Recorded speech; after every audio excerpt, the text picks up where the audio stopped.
সেজন্য মহান দরবারে একবার কালিমাতু শুকর আদায় করে আলহামদুলিল্লাহ। সময় দেওয়ার পর আজকে আপনাদের সঙ্গে যে বিষয় নিয়ে আলোচনা করব, বয়ান করব, সেটা হলো আমি মুর্শিদের হুকুমটাকে মানা। মুর্শিদের হুকুমটাকে মানা মুরিদের জন্য হলো ওয়াজিব এবং মুর্শিদকে তাজিম করা। মুর্শিদের তাজিম ও হুকুম মানা সম্পর্কে একটু কথা বলবো মুফিদুল ওয়াইজের কিতাব থেকে। মুর্শিদ শব্দটা হলো ব্যাপক। মুর্শিদ একটা আরবি শব্দ।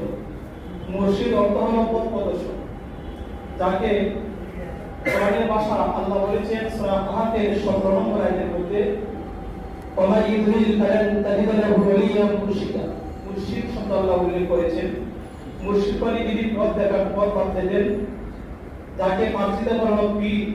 যিনি কোনো মাসালা বলে দেন, যিনি সৎ কাজের আদেশ করেন, অসৎ কাজ থেকে বারণ করেন, যিনি আত্মশুদ্ধির উপায় বাতলে দেন প্রকৃতপক্ষে, তাকে বলা হয় মুর্শিদ।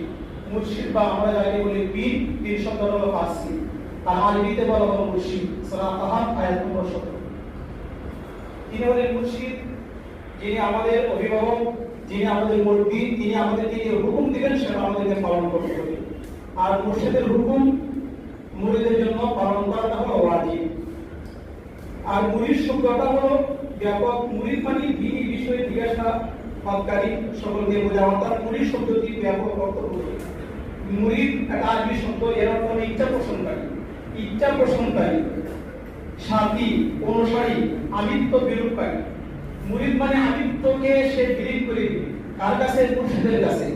নিজেকে নত করবে, মুর্শিদ যা হুকুম করবে তাই মানবে, তার নাম হলো মুরিদ। আর মুর্শিদের হুকুম যদি সে না মানে তাহলে সে মুরিদ হওয়ার উপযুক্ত নয়।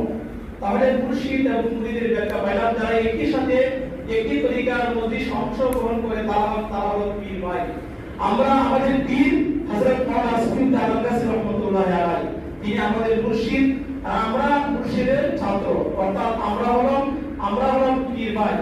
একই আমরা তরিকতের মধ্যে আমরা বসি, আমরা হলাম পীর ভাই, এবং একই মুর্শিদের মজলিসে অংশগ্রহণকারী যারা আছে সকলকে বলা হয় পীর ভাই।